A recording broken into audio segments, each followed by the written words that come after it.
The recent kidnapping case in Cleveland has focused new attention on domestic abuse.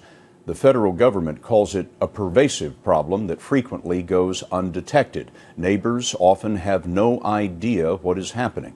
Well, Jim Axelrod spoke with a victim whose freedom was stolen by an abusive partner. We've concealed her identity and we call her Jessica.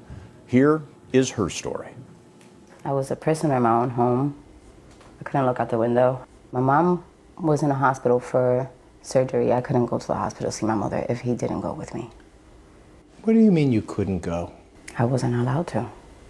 There was cameras inside my house so that he could watch my every move. My phone was tapped.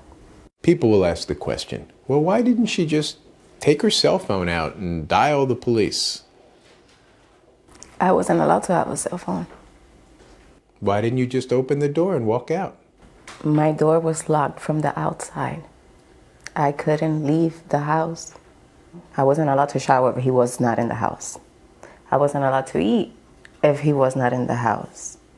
And if you violated the terms of how you were supposed to be living? It would get very, very aggressive and very physical.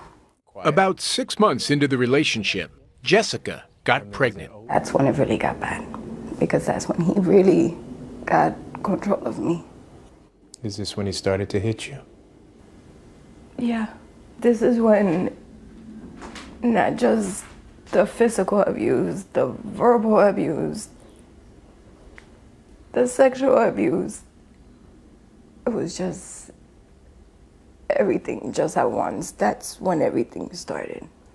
Would he ever explain to you why he was so abusive? His excuse was that he was afraid to lose me because he loved me so much, and that was his way of showing me that he loved me. According to the Centers for Disease Control, 24% of women have experienced severe physical violence at the hands of an intimate partner, which is why Jessica says neighbors must keep an eye on one another in every kind of neighborhood. Many neighbors, they tend to turn a blind eye to situations, and they hear arguing and they hear screaming and they see and they're afraid to speak up. They should speak up. They might be saving somebody's life. I wish somebody would have done that for me. I wish they never stood quiet. I wish they really, really would have spoken up.